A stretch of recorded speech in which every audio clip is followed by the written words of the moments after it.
So, what's in a name? Some people think name includes heritage, hope, identity for that recipient. Well, my name is Shantenu Agarwal, and that can be a mouthful, especially for those who are unaware of ancient Indian names. I remember going to school every day, especially the first day of the year, and teachers would just look on, confused, trying to say my name. I got used to it, but I heard everything from Shantenu to Shantahu. In my heavier days, I even heard some uglier ones, like Shantamu. Kids can be mean, seriously, I got over that. But, science says when you're in a stressful situation, neurochemicals really come out. They induce anxiety, they make you have irrational behaviors, you jump to conclusions. People tend to create their own versions of the truth, their narratives, or they may even decide to rely on other people's interpretation. I had one guy bestow the name Joe on me, and I even created my own Starbucks name, like Sean or Aggie, to make it easier for people to communicate. Let's take the word artificial intelligence, or AI. The word artificial means inauthentic, which already sows a little bit of distrust in the word. And then intelligence, what an abstract concept. I don't know what that really means. People say I'm smart, but do we actually really know? And there's debate about how to measure and judge that. So when you put those two words together, you can see why people get a little concerned. Add on to that words like the artificial general intelligence or the singularity, and man, people are really getting excited. Think about this. You're sitting at the coffee shop, and the barista yells out, "1 tall espresso for consciousness." It can be really alarming, especially because most of us are probably too self-absorbed in our cell phones to actually be aware. But here's a redeeming thing about humanity, right? We seem to overcome adversity really well. It's actually pretty addictive. Think about it. We thought the earth was too flat, so we made it round. We thought land travel was too restrictive, so we flew into the skies. And we thought Earth was too small, so we went to the moon. Even we went after politics. We thought it was so messy, so we elected, but kidding aside, technological challenges have progressed the human condition. History has come back to us over and over again and said there has been positivity. Think back to the printing press, penicillin, the Wright brothers, the space race. At each of those points, everyone thought there was a lot to be feared, and there was a lot of excitement. So what is that fear in AI?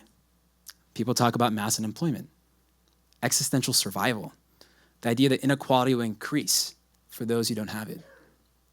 Now, while some of those concerns are not unfounded, there are some that's based on the fact that people who are not part of the AI will be left on the sidelines. Here's the thing, though, about the current AI system. It's been developed over the past 50 years. It's really accessible, and academics, researchers, and everyone alike are continuously collaborating on this across countries, boundaries, languages. Some of us are going to go after this and post on Instagram. These guys are posting on public journals and social networks like GitHub. This technology is not like the other transformative technologies because it's accessible. It's not just for the rich nations or people. That was part of the work that I was doing at IBM Watson. We were democratizing AI to help people make amazing applications and unique use cases. One example was helping to reduce damages by helping safety inspectors really understand what's going on with cars and trucks. We had another pair of companies help disabled folks access information on the internet by talking and reading it out to them.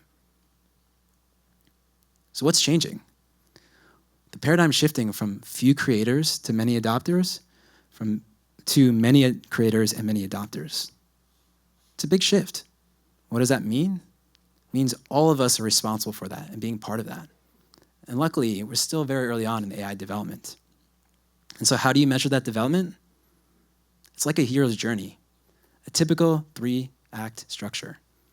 We're just nearing the end of the first act, where the protagonist has learned that his world has changed, that the world as he knows it will never be the same. Think about all those headlines, man versus machine. And we're nearing the end where he's faced with this question, he or she or they.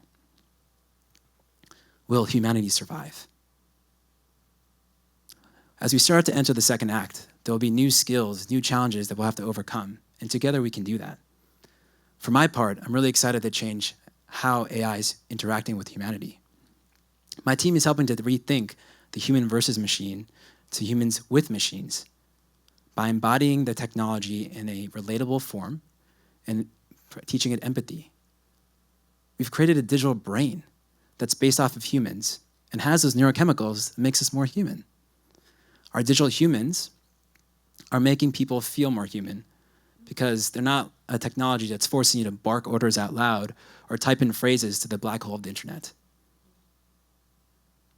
But that also requires us to understand more about what it means to be human, which might foreshadow what's in Act 3.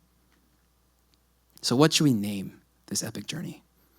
A lot of us have organized in the past humans around the Manhattan Project, the Human Genome Project, things to get ourselves organized. But this is much bigger than that. It's going to affect everything we're doing. And so I suggest tonight to all of you that we start calling this the Sapien Project. Sapien, to pay homage to our species, Homo sapiens, but also to reflect back on what we will be after this journey. Wise.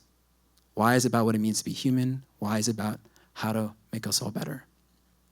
So I end with this. Take the time, take the initiative to go out there and learn about the theory in science and understand how academics, governments, and companies are using AI, responsible AI, to change the world and make it a better place. And if you work in AI, take a step back and just reflect on what you're doing to make sure we are bettering the human condition. Because as history has shown, time and time again, when we come together, we overcome and prevail. Thank you very much.